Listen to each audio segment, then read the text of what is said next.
사람마다 가치를 평가하는 기준이 다 다르죠. 사람을 평가하는 기준이 다 달라요. 그래서 어떤 사람은 특정한 장점 하나 가지고 그 사람 전체를 평가하기도 합니다. 저 사람 첫인상이 너무 좋아. 야, 말을 너무 잘해. 그래서 리더십도 뛰어날 거야.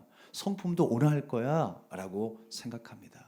저 사람은 왜 이렇게 눈매가 쫙 찢어졌어? 성격도 고약할 거야. 이렇게 다 전체를 판단해 버린다는 거예요. 그게 정확합니까, 여러분? 부정확이죠. 우리는 어떤 보여지는 것 때문에 사람을 평가할 수 없습니다. 그의 어떤 리더십이나 신앙의 수준도 평가할 수 없지요. 우리가 평가해야 될 것은 하나님 앞에서의 그 신앙, 그 성품과 그 내면의 온전함을 평가해야 할 것입니다. 우리가 반면 한 번의 실수로 인해서 전체를 판단받는 경우도 있어요. 일을 하다가 실수를 했는데 저 사람은 저 모양 저 꼴로 한평생을 살았다고 비판하시는 분들이 있습니다. 그렇게 비판할 게 아니죠. 저 사람은 원래 책임감 없는 사람이야, 실수가 많은 사람이야, 능력 없는 사람이야 라고 평가할 수 있습니까? 좀 더 지켜봐 줘야죠. 기다려 줘야죠. 하나님의 사랑의 시선으로 바라봐 줘야죠. 그래서 사람은요, 눈에 보여지는 것으로 빨리 평가하고 싶어 합니다. 내 귓가에 들려지는 것으로 인하여 빨리 평가해 버립니다. 좀 더 깊이 평가하셔야 돼요. 좀 더 자세하게 아셔야 돼요. 우리 가정의 문제도, 우리 형제 자매의 문제도, 나라의 문제도, 정치, 경제의 문제도 더 깊이 생각하셔야 돼요. 항상 우리가 실수하는 이유가 무엇입니까? 섣부른 판단 때문에 그래요. 그러다 보니까 사람도 쉽게 판단해 버리는 거예요.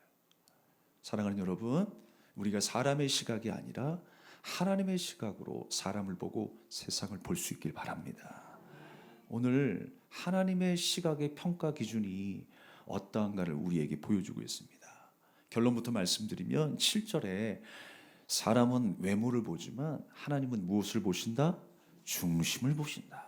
여기서 중심은 우리 마음이라는 거예요. 그 마음이 하나님을 향하고 있는지를 보신다라는 거예요.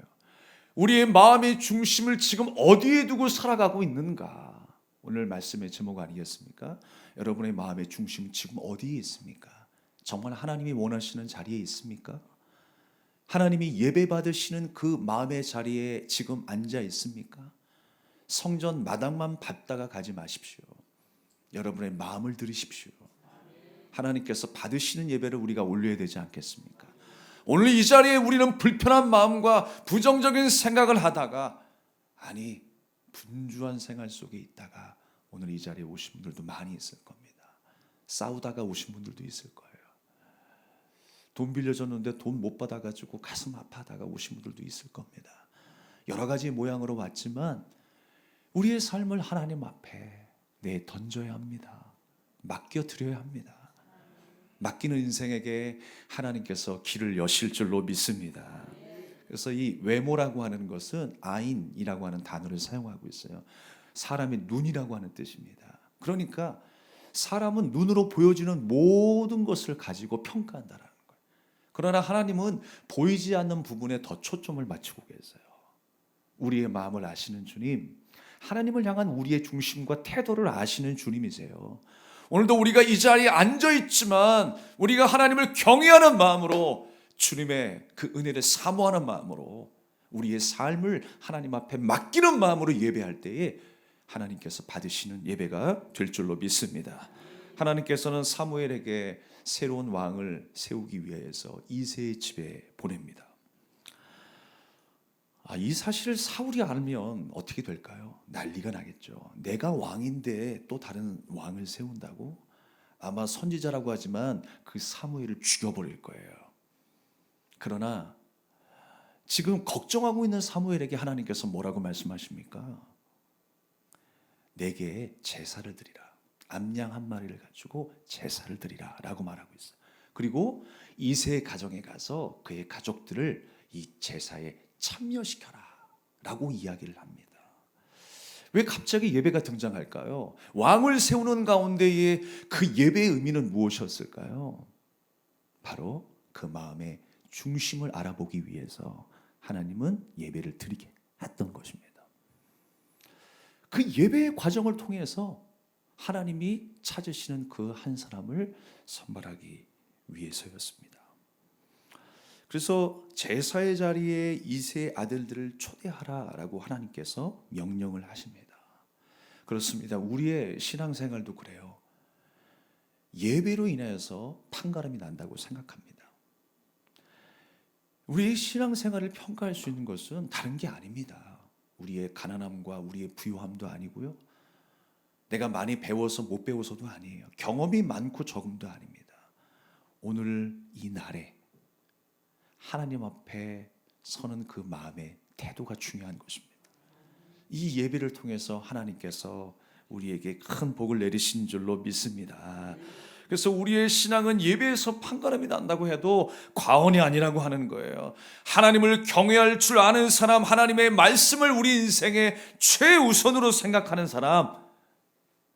그러나 여러분, 예배는요 얼마든지 형식은 갖출 수 있습니다. 우리 마음을 드리는 것이 중요하죠. 그래서 우리가 참 분주한 인생을 살아가지만 우리의 마음을 놓쳐버릴 때가 있습니다.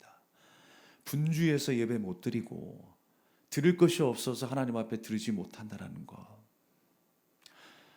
정말 여러분 그렇게 될까요? 우리가 하나님 앞에 드리려고 하는 그 마음이 없기 때문이 아닐까요? 하나님을 사랑하는 마음이 없기 때문이 아닐까요? 하나님 앞에 내 삶을 맡기는 그 믿음이 없기 때문이 아닐까요?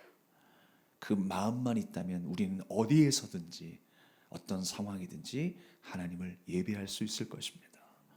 여러분의 마음을 들으십시오. 주님께서 그 마음을 받기를 원하십니다.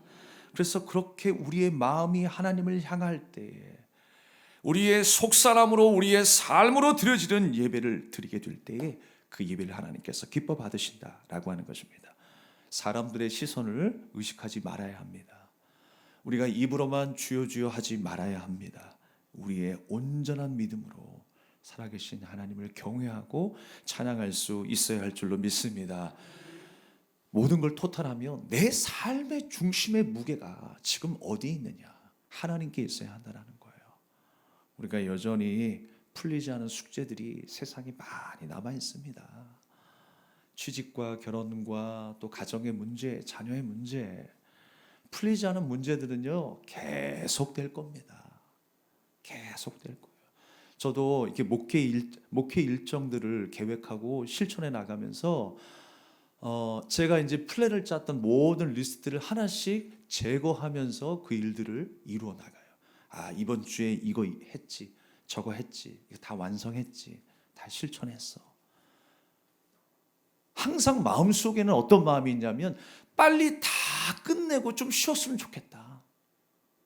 마음에 좀 평안함을 찾았으면 좋겠다. 아, 요것만 끝내면, 요것만 다 끝내면 내가 이제 편안하겠다라고 하는 마음을 항상 갖습니다.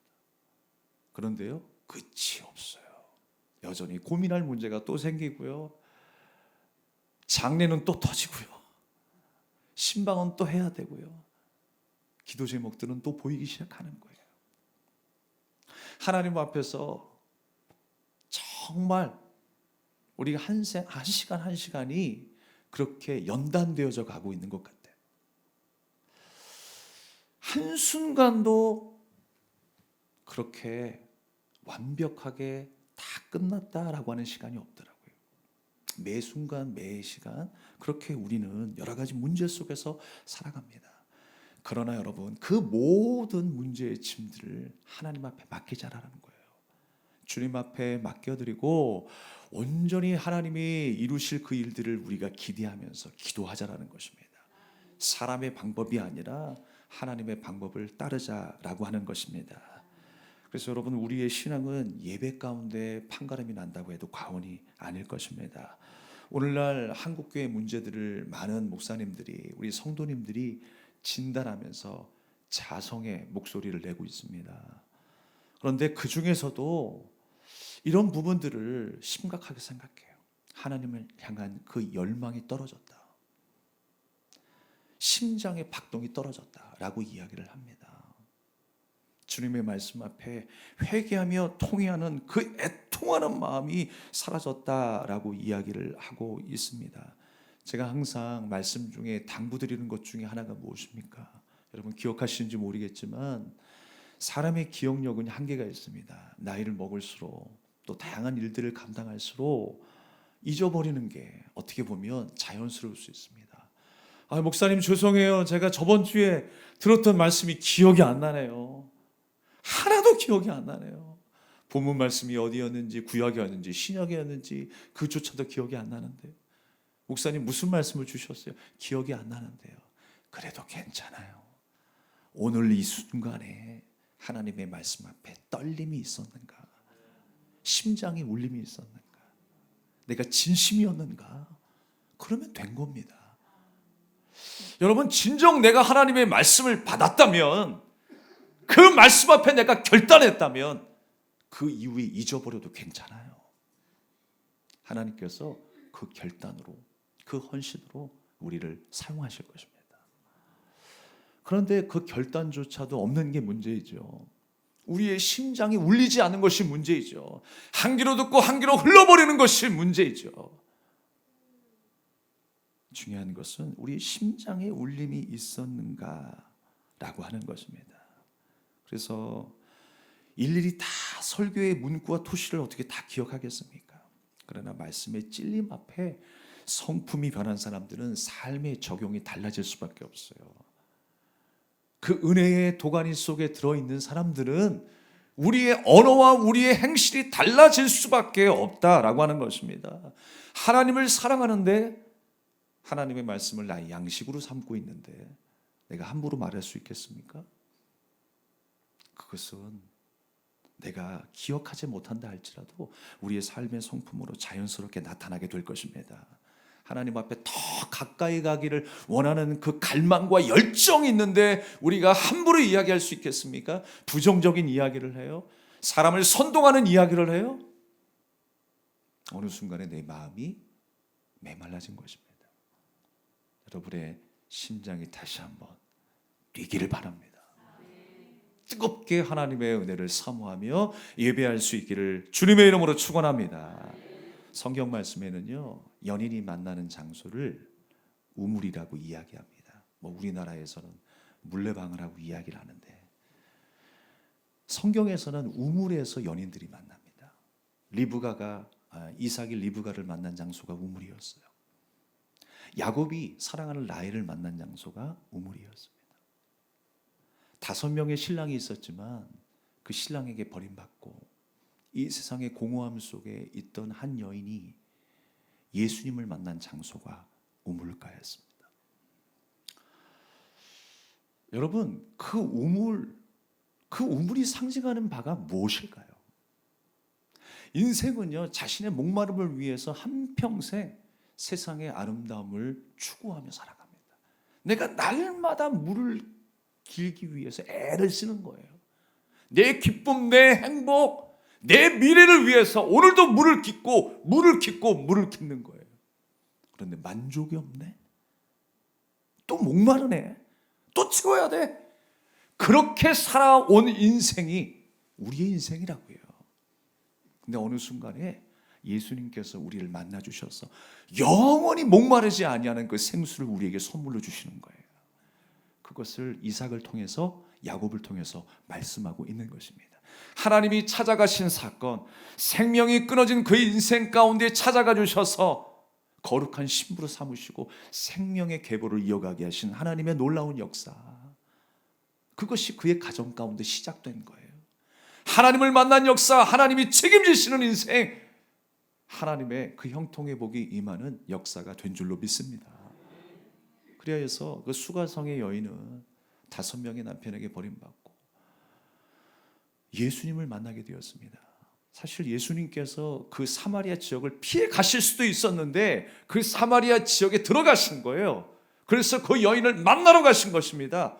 그 우물가에서 만나셔서 네가 한평생 그렇게 너의 만족과 기쁨을 위해 길었던 그 물 내려놓고 내가 주는 물을 마시라 라고 말씀하시는 것입니다. 그래서 여러분, 그 인생 가운데 어떤 변화가 일어났습니까? 빛이 어둠 가운데 임하였을 때에, 예수님과 함께 연합하였을 때에, 이제 예수님이 주시는 그 생수를 마시게 되었을 때 그 인생이 어떻게 변화되었습니까? 하나님의 아들 예수 그리스도를 전하는 증인이 되었습니다. 증인이 되었다고요. 여러분, 증인이 어떤 사람입니까? 구경꾼이 증인이 될 수 없죠. 그냥 잠깐 그냥 지나가다가 어디서 뭐 한 장면 봤다고 증인이 될 수가 없죠. 그 누구보다 분명하게 본 사람이 증인이에요. 분명하게 들은 사람이 증인입니다. 예수님을 분명히 만났고 예수님의 음성을 들었던 그 사마리아 여인이 이제 물동이를 던져놓고 마을로 내려가서 예수님을 증언하기 시작했다라고 했어요. 그리고 생명이 또 다른 생명을 낳잖아요. 증인이 또 다른 증인을 낳게 되는 거예요. 사람들이 그 사마리아 여인의 고백을 들으면서 이제 너의 말을 듣지 않고 나는 예수님을 믿는다라고 말씀하고 있습니다. 요한복음 4장 42절 말씀에 보면 이제 우리가 믿는 것은 내 말로 인함이 아니다라고 고백하고 있어요. 증인이 또 다른 증인을 낳기 시작하는 거예요. 생명이 또 다른 생명을 낳기 시작하는 거예요. 한 사람의 그 중심이 예수님께 닿았을 때에, 그의 중심이 하나님께 온전히 세워졌을 때에, 말씀을 양식으로 삼고 살게 되었을 때에 어떤 변화가 일어났어요? 증인이 되는 변화가 일어났습니다. 사랑하는 여러분, 우리 모두가 하나님 앞에 증인으로 살아내기를 바랍니다. 주님을 인격적으로 만난 자가 되길 원합니다. 하나님의 말씀을 양식으로 삼고 살아가는 인생이 되기를 주님의 이름으로 축복합니다. 드디어 이제 왕 선발 대회가 시작되었습니다. 베들레헴에 살고 있는 그 이새의 집에 들어가 예배에 초청해서 그의 아들 중에 한 사람을 왕을 세우기 위해서 사무엘이 들어간 것입니다. 첫 번째 아들이 지나갑니다. 누구였어요? 엘리압이었습니다. 그런데 사무엘 선지자도 사람인지라 그 엘리압의 용모를 보고 반했어요. 매력이 푹 빠진 거예요. 그러면서 하는 말이 뭐라고 합니까? 6절 말씀에 여호와의 기름 부으실 자가 과연 주님 앞에 있도다. 여호와의 기름 부으실 자가 주님 앞에 있도다. 그냥 딱 자기 마음속에 정해버린 거예요. 첫째 아들을. 더군다나 용모도 준수한데 그의 순서가 첫째야. 장자야. 이건 뭐 볼 것 없어. 하나님이 세우신 왕이구나 라고 생각했던 거예요. 순간 사무엘 선지자도 인간적인 가치 기준으로 평가하는 거예요. 그러나 하나님이 뭐라고 하세요? 아니다. 저 사람이 아니다 라고 말해요. 두 번째 아비나답, 세 번째 삼마, 일곱째까지 다 지나갔지만 하나님의 감동이 임하지 않았습니다. 더 없느냐라고 물어보니까 이새가 뭐라고 이야기를 해요? 말째가 있습니다. 여덟 번째 아들은 지금 목동에 일을 하고 있습니다. 빨리 가서 데려오라라고 이야기합니다. 그가 올 때까지 나는 식사를 하지 않겠다. 식사를 하지 않겠다 라고 이야기를 해요. 그리고 드디어 그 말째 다윗이 사무엘 앞을 지나갔을 때 여호와의 감동이 임했어요. 이 사람이 맞다라고 하나님은 말씀하십니다. 사랑하는 여러분, 가장 낮은 모습, 그 당시에 이 목동이라고 하는 직업도 가장 천한 직업 중에 하나였습니다. 용모로 보나 자기 하는 일들로 보나 인정받을 수 없고 자랑할 것이 없는 그 다윗을 하나님께서는 귀히 여기셨다라고 하는 것입니다. 왜 그렇게 될까요? 그 용모를 이야기하지만, 보여지는 것을 이야기하지만 세상에 하나님을 모르는 수많은 사람들이 자랑할 것은 무엇입니까? 자기 스펙을 자랑하고 재산을 자랑하고 권력을 자랑하며 살아가잖아요. 그러나 다윗은 자랑할 것이 아무것도 없었어요. 오직 하나님만이 그 인생 가운데 자랑이 되었어요. 그는 광야의 사람이었습니다. 오늘 말씀을 읽어보면요, 얼굴이 붉었고 눈이 빼어났고 아름다웠더라라고 말하고 있습니다. 하나님도 용모를 보시네. 중심을 보신다면서 왜 용모를 보시네? 그러나 여러분, 이 용모에 대한 이야기가 아니에요. 우리가 말씀을 더 깊이 보면 결코 용모에 대한 이야기가 아니었다는 것을 알 수 있습니다. 다윗은 어떤 사람이었습니까? 자랑할 것이 없는 인생이었지만 광야의 사람이었습니다. 광야에서 하나님이 어떻게 운행하시고 나를 위해 인도하시는지를 경험했던 사람이었어요. 그는 광야에서 수금을 타며 하나님을 찬양하고 예배했던 사람이었습니다. 하나님을 경외했던 인생이었어요. 곰과 사자가 공격을 했었을 때에 하나님께서 대신 지키시고 싸우셨음을 경험한 사람이었습니다. 한마디로 하나님과 친밀한 관계를 이룬 사람이 다윗이었다라는 거예요. 여러분, 하나님과 더 친밀해지시길 바랍니다. 더 적극적인 열정과 믿음으로 예배에 동참하시는 여러분 되기를 축복합니다. 다윗이 다른 점은 바로 거기에 있었다라는 거예요. 하나님을 경외하는 마음, 하나님을 의지하는 마음, 내 힘과 내 능력이 아니라 하나님이 싸워서 승리할 거라고 하는 그 확신이 있었기 때문에 하나님이 기뻐하시는 마음에 합한 자가 된 것입니다. 여러분이 잘 아시는 시편 23편의 말씀을 다시 한번 떠올려 보십시오. 그 고백이 얼마나 대단한 고백인가. 여호와는 나의 목자가 된다라고 말씀합니다. 푸른 초장 맑은 시냇물가로 인도하신다라고 말씀하십니다. 사망의 음침한 골짜기를 다닐지라도 해를 두려워하지 않을 것은 그 목자 되신 주님이 나와 함께 하시기 때문입니다. 이게 다윗의 고백이었다고요. 원수의 목전에서 반드시 상을 베푸시리가 나의 목자 예수님이십니다 라고 고백하고 있는 거예요. 그 마음을, 그 중심을 하나님께서 기뻐하시는 거예요. 이게 바로 중심입니다.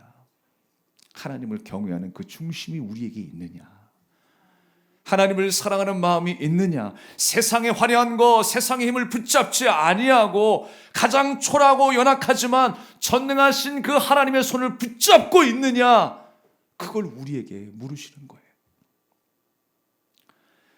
베들레헴이라고 하는 지역상의 이유도 그렇습니다. 베들레헴은요, 경제 중심지도 아니었고 정치 중심지도 아니었어요. 가장 초라한 땅 중에 하나였습니다. 근데 그 땅에서 장차 누가 태어나세요? 유대 땅 베들레헴에서 예수님이 태어나시죠. 가장 낮은 모습으로, 가장 연약한 모습으로. 그러나 가장 위대한 일을 하신 분이 바로 예수님이십니다. 우리를 구원하신 구원자 예수 그리스도, 영원히 목마르지 아니하는 생수를 주신 분이 바로 예수님이십니다. 그런데 이새의 집이 어디 있었다고요? 베들레헴에 있었다라고 기록하고 있습니다. 거기서 뭘 기대할 수 있을까요, 사람들이? 여기서 무슨 왕이 탄생할 수 있겠어? 이스라엘의 왕쯤은 저 화려한 도시에서 잘난 사람들 가운데 태어나야 맞지라고 생각했을 거예요. 그러나 하나님의 평가 기준은 달랐다라는 것입니다. 세상이 선호하고 세상이 인정받는 그 도시가 아니라 가장 초라하지만 하나님이 기뻐하시는 모습으로 살아가는 한 사람, 장소에 상관없이, 출신에 상관없이, 그 인생의 경험에 상관없이 하나님과 친밀한 관계를 이루고 있는 그 중심을 보신다라는 거예요. 오늘 여러분의 중심을 하나님 앞에 드리고 있습니까? 하나님께서 그 마음을 기뻐 바라보실 줄로 믿습니다. 사실 나이로 보나 지금 사무엘 앞에 섰던 그 순서로 보나 다윗은 가장 작은 자였습니다. 가장 작다라고 하는 의미는 중요하지 않았다라는 거예요. 그래서 아버지 이새도 먼저 선을 베지 않았어요. 그러나 그는 목동일에 최선을 다했고 그 목동일을 감당하면서 목자 되신 예수님을 뜨겁게 만날 수 있었던 것입니다. 이새는 다윗이 자랑하고 싶은, 이새는 다윗을 자신이 자랑하고 싶은 범주 내에 포함시키지 않은 것 같습니다. 더군다나 그는 양을 지키는 목동이었습니다. 이건 역시 모두 제사를 드릴 때 다윗만 외딴 곳에서 양을 치고 있는 모습으로 비춰집니다. 역시 사람들의 기대와 기준을 철저하게 벗어나고 있음을 이 말씀을 통해서 우리에게 보여주고 있습니다. 사랑하는 여러분, 사무엘상 17장 37절의 말씀을 보면 이런 말씀이 있어요. 또 다윗이 이르되 여호와께서 나를 사자의 발톱과 곰의 발톱에서 건져내셨은지요 나를 이 블레셋 사람의 손에서도 건져내시리이다. 한평생 다윗의 신앙 고백은 바로 여기 있습니다. 나는 약하지만, 나는 보잘것없지만 하나님께서 그 엄청난 힘에서, 그 손에서 나를 건져내실 것이다. 그 믿음을 가지고 살았던 사람이 다윗이었습니다. 우리도 한평생 그렇게 살아내기를 원합니다. 우리가 믿음의 고백을 하고 또 은혜를 받고 말씀을 묵상하지만 또 세상 밖으로 나가면 우리의 모습이 어떤 행동을 하고 있는 줄 아세요? 돈 많은 사람 앞에서 또 굽신굽신거리게 되고, 권력 앞에서 한없이 작아 보이는 게 우리 모습일 거예요. 사무엘도 하나님의 명령을 받고 그 자리에 갔지만 첫째 엘리압을 보고 이 사람이 하나님의 사람이구나, 왕으로 세울 사람이구나 라고 생각했다는 거 아니에요. 보여주는 것으로 그냥 쉽게 평가해버린 거 아니에요. 사람이 그렇게 연약하다니까요. 그래서 우리는 항상 깨어 있어야 돼요. 우리는 항상 하나님의 시선으로 세상을 볼 수 있어야 됩니다. 하나님의 말씀으로 세상을 우리가 평가할 수 있어야 됩니다. 하나님의 시선으로 우리 삶의 고난을 해석할 수 있어야 할 것입니다. 또 이웃을 하나님의 시선으로 바라볼 수 있어야 할 것입니다. 사랑하는 여러분, 하나님께서 7명의 다윗 형이 아니라 가장 초라한 목동 출신 다윗을 왕으로 세우기로 작정하십니다. 그것이 바로 하나님의 기준이었어요. 우리의 모습이 하나님의 기준에 부합한, 주님의 마음에 합한 자로 살아갈 수 있기를 주님의 이름으로 축원합니다. 말씀을 정리하도록 하겠습니다. 오늘 말씀의 제목이 내 삶의 중심은 어디에 있는가입니다. 여러분의 마음의 중심은 지금 어디에 있습니까? 명절이라 마음이 분주하실 거예요. 우리 손님을 치르고 또 음식을 만들고 또 여러 가지 또 해결해야 될 문제가 있고 또 가족 간에 또 회의가 있겠죠. 여러 시간들을 통해서 이 마음 하나만큼은 빼앗기지 않았으면 좋겠어요. 오늘도 하나님은 나와 함께 하신다. 우리의 모임 중에 함께 하시는 하나님, 또 우리의 예배를 받으시기에 합당하신 하나님, 나의 진정한 마음의 중심을 통하여 예배 받기를 원하시는 그 하나님, 이 마음을 끝까지 가지고 가시는 저 여러분 되기를 바랍니다. 이번 한 주간 살아갈 때에 또한 우리는 여러 가지 문제들을 만나게 될 겁니다. 분주한 시간 속에서 또 우리는 헤매게 될 것입니다. 그러나 여러분의 중심을 말씀 위에 두십시오. 예배의 자리에 두시는 여러분이 될 수 있기를 주님의 이름으로 축복합니다. 우리가 함께 찬양하며 기도하며 다시 한번 결단하며 나가겠습니다. 완전하신 나의 주, 의의 길로 날 인도하소서. 행하신 모든 이 주님의 영광 다 경배합니다. 예배합니다. 찬양합니다. 주님만 날 다스리소서. 예배합니다. 찬양합니다. 주님 홀로 높임 받으소서. 완전하신 나의 주님, 완전하신 나의 주, 의의 길로 날 인도하소서. 행하신 모든 이 주님의 영광 다 경배합니다. 예배합니다.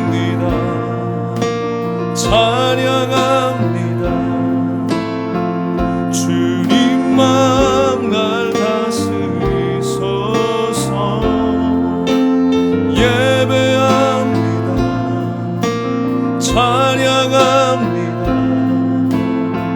주님 홀로 높임 받으소. 예배합니다. 찬양합니다. 예배합니다. 찬양합니다. 주님만 날 다스리소서. 예배합니다. 찬양합니다. 주님 홀로 높임 받으소서. 우리 함께 주신 말씀 기억하면서 기도할 텐데요, 우리 다윗이라고 하는 그 인물을 생각하면서 기도하기를 원합니다. 그는 예배자였습니다. 예배가 무엇입니까 여러분? 월십, 우리 최상의 가치가 하나님이심을, 최상의 보물이 하나님의 말씀임을 기억하며 살아가는 인생, 그게 예배입니다. 오늘 이 시간에 그렇게 결단하시고 작정하시는 시간이 되기를 원합니다. 하나님, 내 인생의 최고의 가치가 하나님을 예배하는 것입니다. 내가 빼앗길 수 없는 그 시간, 하나님을 예배하는 시간입니다. 그 마음, 그 중심을 하나님께 드리게 하여 주시옵소서. 함께 우리 믿음으로 결단하며 주님 앞에 기도하겠습니다.